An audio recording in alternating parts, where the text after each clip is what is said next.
하나님 말씀 시편 10편 1절에서 11절의 말씀입니다.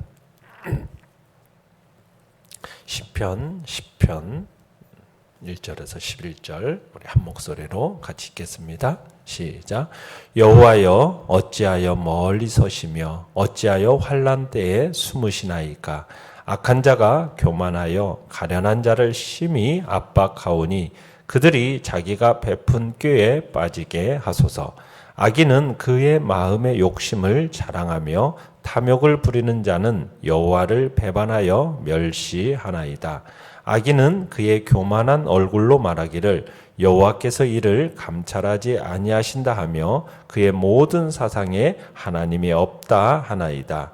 그의 길은 언제든지 견고하고 주의 심판은 높아서 그에게 미치지 못하오니 그는 그의 모든 대적들을 멸시하며 그의 마음에 이르기를 나는 흔들리지 아니하며 대대로 환난을 당하지 아니하리라 하나이다.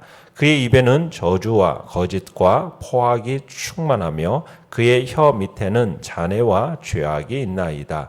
그가 마을 구석진 곳에 앉으며 그 은밀한 곳에서 무죄한 자를 죽이며 그의 눈은 가련한 자를 엿보나이다.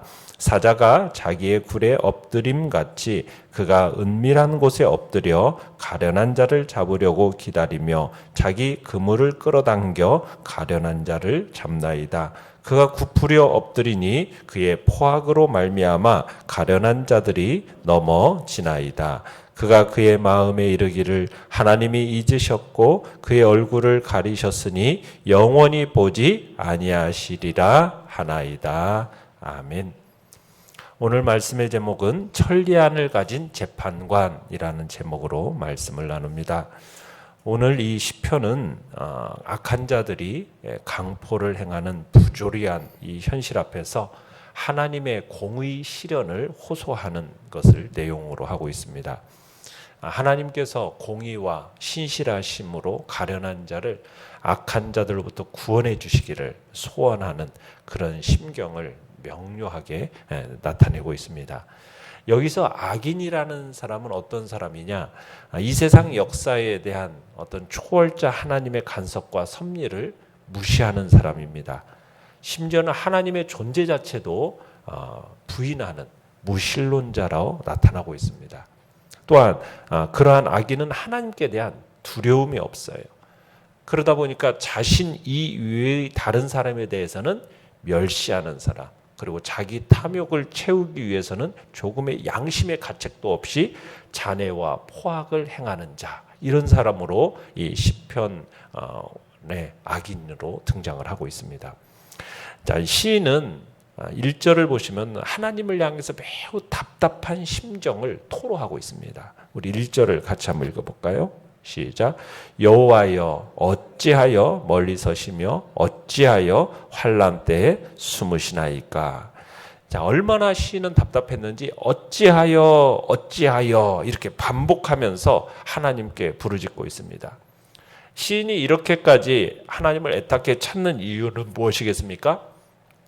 환난을 만났는데도 불구하고 하나님이 침묵하시기 때문이에요.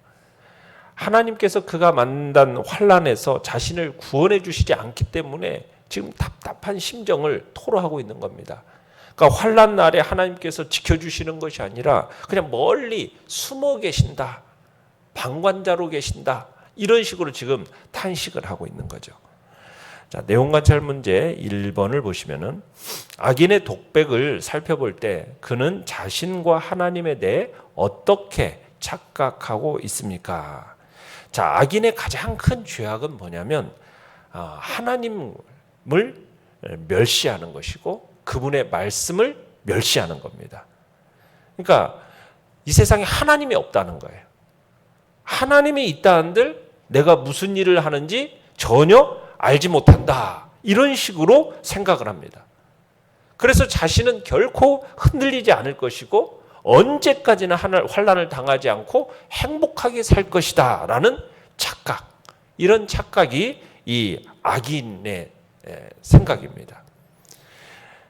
2절부터 이렇게 한번 우리가 보면은 하나님이 현실에 대해서 무관심하다 하는 그런 생각에 지금 시인은 자신의 경험한 이 부조리한 현실을 조목조목 고발해 나갑니다.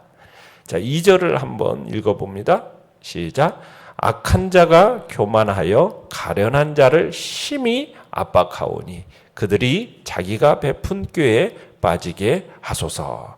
자, 악한 자는 어떤 태도를 가지고 있습니까? 교만한 태도를 가지고 있습니다. 하나님이 가장 싫어하시는 교만한 태도를 가지고 있을 뿐만 아니라 하나님의 보호하심의 대상이 되는 가련한 자를 어떻게 하고 있어요? 압박하고 있습니다. 핍박하고 있습니다. 가련한 사람은 어떤 사람을 가리키냐면 사회에서 억압당하는 가난한 자들을 가리킵니다. 어떻게 보면 이 사람들만큼 도움을 절실히 필요로 하는 사람도 없어요. 그런데 악인들은 이런 사람들을 어떻게 한다고요? 압박한다는 거예요. 더욱 괴롭게 한다는 거예요. 그러면서도 아무런 마음의 가책을 느끼지 않는, 그래서 거리낌이 없이 이런 일을 행한다는 겁니다. 6절을 한번 가서 읽어보겠습니다. 6절 시작. 그의 마음에 이르기를 나는 흔들리지 아니하며 악인들은 자신들의 대대로 환난을 당하지 아니하리라. 자, 그의 마음에 뭐라고 얘기하고 있어요? 나는 흔들리지 않을 것이다. 자신의 이 형통함이 영원할 거라고 확신을 하는 겁니다. 자신의 삶의 형통함을 확신하면은 어떤 악인들의 신념을 보게 돼요. 그러면서 뭐라고까지 얘기해요? 대대로. 그러니까 자신의 당대에서만이 아니라 언제까지요? 자자손손에 이르기까지 자기들은 환난을 당하지 않을 거라고 교만하게 말하는 사람이 악인입니다. 어떻게 보면 참 인간은 한 치 앞도 내다볼 수 없는 존재인데 인간의 생사화복을 주관하시고 온 세상의 주권자가 되시는 지금 하나님께 달려있는 이 사실을 지금 마치 자기는 어떤 이 환난도 당하지 않고 자자손손 행복할 거다? 얼마나 극한 교만에 빠져 있는지를 보여주고 있습니다. 11절로 한번 가보겠습니다. 11절 시작. 그가 그의 마음에 이르기를 하나님이 잊으셨고 그의 얼굴을 가리셨으니 영원히 보지 아니하시리라 하나이다. 그러니까 하나님은 고통받는 약자들을 잊으셨다 확신합니다. 또 하나님의 그들의 고통을 보려고 하지 않는다라고 생각하는 거예요.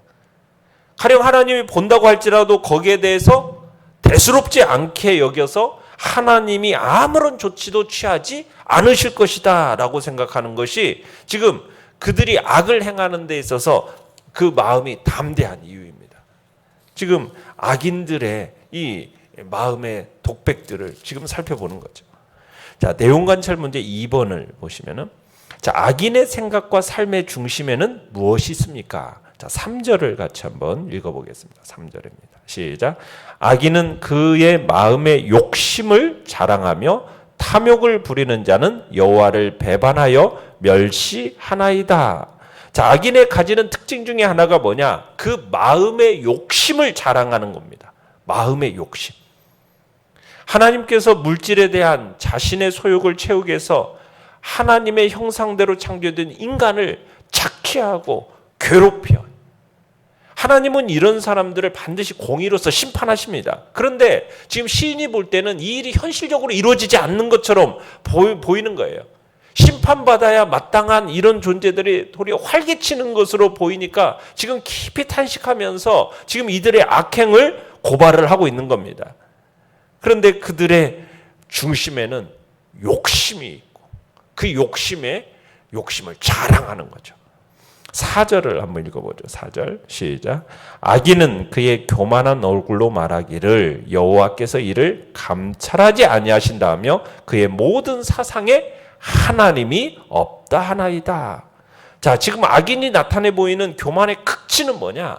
하나님에 대해서 그릇된 생각을 가질 뿐만 아니라 하나님의 존재 자체를 부인하는 겁니다. 그러니까 악인들이 이 세상에서 어떻게 보면 아나무인격으로 악을 자행하는 것은 뭐가 그들로 하여금 그런 악행을 자행하도록 만드는 거예요? 하나님께서 자신들의 악행에 대해서 감찰하지 않으신다. 이렇게 확신하기 때문이고, 악인들이 악행을 이렇게 행하는 것은 하나님의 공의로우신 심판을 고려하지 않기 때문이라는 거죠. 그러면서 그들의 생각에는 하나님이 없다. 이렇게 생각하니까 거침없이 악을 행하는 겁니다. 그러니까 이 사람들은 하나님이 계시지 않는 거예요. 심판 따위는 안중에도 없는 겁니다. 그러니까 거침없이 지금 악을 행하는 거죠. 이 악인의 생각과 삶의 중심에 바로 이런 생각이 자리 잡고 이런 사상이 자리 잡고 있는 겁니다. 연구와 묵상 문제 3번입니다.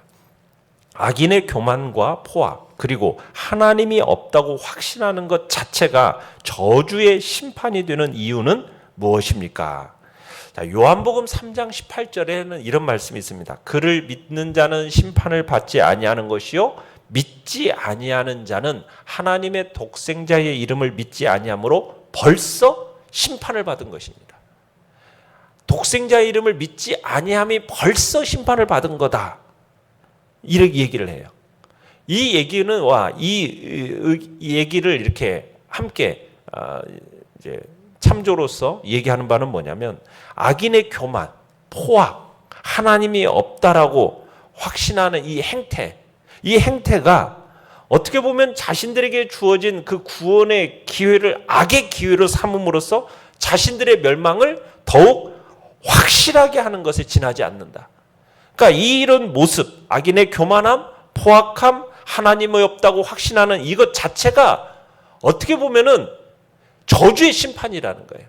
결국 멸망을 그들에게는 이미 내려져 있다라는 거죠. 아까 믿음이 없는 자에게 벌써 심판이 임했다라고 얘기하는 것처럼 그 행위 자체는 벌써 그들에게 하나님의 저주의 심판이 그들에게 머물러 있는 겁니다.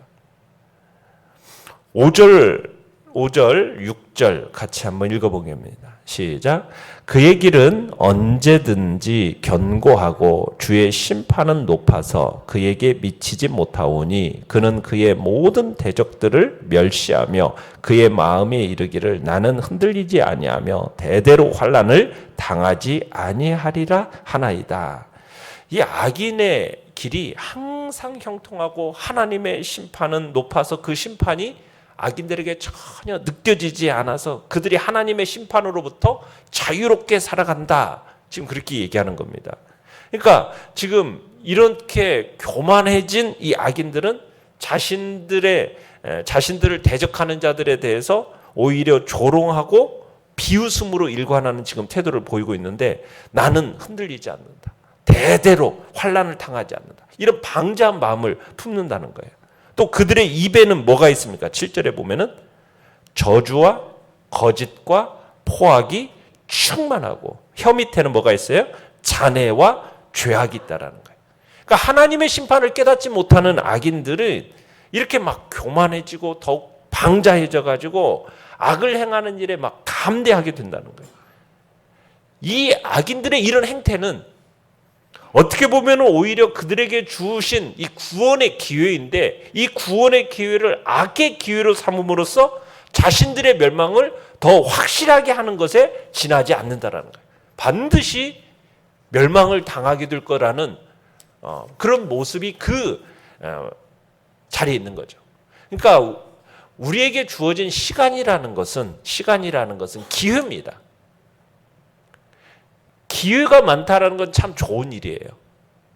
실패를 해도요, 아직 일어설 수 있는 기회가 있는 사람은 행복한 사람인 겁니다. 기회가 있다라는 것. 그러니까 시간이라는 기회, 이게 기회가 있는데 이 기회를 잘못 사용하면 오히려 그 많은 기회가 뭐가 되느냐? 저주가 될 수 있어요. 그러니까 악인들이 망하는 길로 가는 이유가 바로 여기에 있는 겁니다. 하나님은 기회를 주시는 거예요. 그런데 이 구원의 기회를 악의 기회로 오용하는 거죠. 하나님이 악인이 망하는 것을 기뻐하시겠습니까? 기뻐하지 않으세요. 에스겔 33장 1절에 보면 하나님은 나는 악인의 죽는 것을 기뻐하지 않는다. 악인이 돌이켜 그 길에서 떠나는 것을 나는 기뻐한다. 이게 하나님의 말씀이에요. 그러니까 디모데전서 2장 4절에서도 사도 바울이 하나님은 모든 사람이 구원을 받으며 진리를 아는 데 이르기를 원하신다. 이렇게 말씀을 하세요. 그러니까 하나님은 모든 인간을 사랑하세요. 그래서 악인들에게조차도 하나님은 뭘 주시는 거예요? 구원의 기회를 주시는 겁니다. 하나님은 악을 행한다고 해서 즉각적으로 멸하지 않습니다. 죽이지 않습니다. 오히려 그들에 대한 심판을 하나님은 유보하셔요. 왜요? 그들에게도 하나님은 뭘 주시는 겁니까? 기회를 주시는 거예요. 구원에 이르도록, 진리에 이르도록 하나님은 기회를 주시는 거예요. 그런데 이 대다수의 악인들이 이런 하나님의 사랑의 마음을 배반하고 멸시한 채 이 구원의 기회를 악의 기회로 삼아서 결국 하나님의 심판은 없다, 이렇게 더욱 담대하게 외치면서 악을 행한다라는 거죠. 그런 자들을 하나님이 과연 용납하시겠습니까? 하나님은 지금 구원의 기회를 주시는데 그 구원의 기회를 오용하면 그런 하나님의 그 사람들을 향한 그 은혜, 사랑, 이걸 멸시하는 자들을 하나님이 가만두시겠느냐는 거예요. 결국 그들에게는 긍휼 없는 심판을 하나님이 베푸실 겁니다. 하나님이 주시는 기회를 오용하는 것은 어떻게 보면은 그들에게 멸망이 이미 주어져 있다는 거죠. 우리는 하나님이 주신 그 기회를 선용해야 되는 것입니다.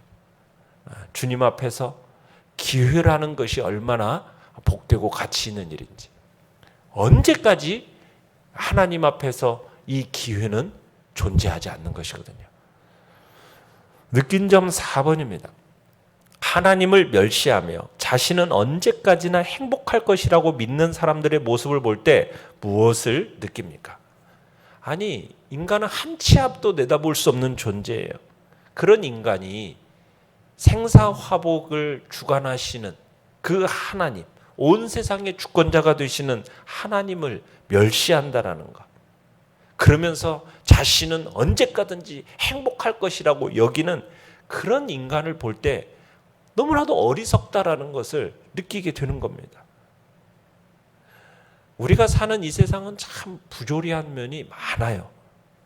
의인이 악인에게 핍박받고 악인들은 온갖 악을 다 행해요. 그럼에도 불구하고요, 어떻게 보면 무사해 보이는 곳이 이 세상이에요. 마치 하나님, 이 세상은 하나님이 계시지 않는 것처럼 여겨져요. 하나님이 계신다고 해도 공의를 행치 않는 것처럼 보여지는 것이 사실입니다. 그래서 많은 의로운 사람들이 10장 1절에서 얘기하는 것처럼 여호와여 어찌하여 멀리 서시며 어찌하여 환난 때에 숨으시나이까, 이렇게 막 불을 짓는 거예요. 그러나 하나님은 모든 것을 뭐하고 계십니까? 지켜보고 계십니다. 우리 이거 알아야 돼요. 하나님은 악인을 심판하지 않으시는 게 아닙니다. 하나님은 결정적인 심판의 때를 찾고 계신다는 거예요. 우린 그것을 기억해야 돼요. 악인들은 하나님의 오래 참음을 멸시하고 하나님이 계시지 않고 하나님이 감찰하시지 않는다, 그렇게 하면서 악을 행하지만 결국 하나님의 존재를 알게 되고 결국에는 하나님의 공의로운 심판을 받게 될 거라는 것을 우리는 기억해야 할 것입니다. 부조리한 이런 현실 속에서 우리가 하나님의 공의가 속히 실현되어 주시기를 우리는 구해야겠지만, 비록 하나님의 그 공의가 참으로 실현되는 것이 지체된다 할지라도 우리는 낙심하지 말아야 됩니다.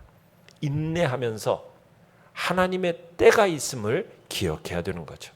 그리고 반드시 우리 의인들에게 있어서는 우리의 눈물을 씻겨주시고 유쾌하게 해주실 그 날이 반드시 이르게 될 거라는 것을 기억하면서 우리는 어떤 악인들의 그러한 모습 속에서도 낙심하거나 절망하지 않고 지체치 아니하시고 반드시 심판하실 하나님을 기대하면서 우리는 마음에 하나님을 더욱 바라보는 복된 자리로 나아가야 할 것입니다. 결단과 적용 5번입니다.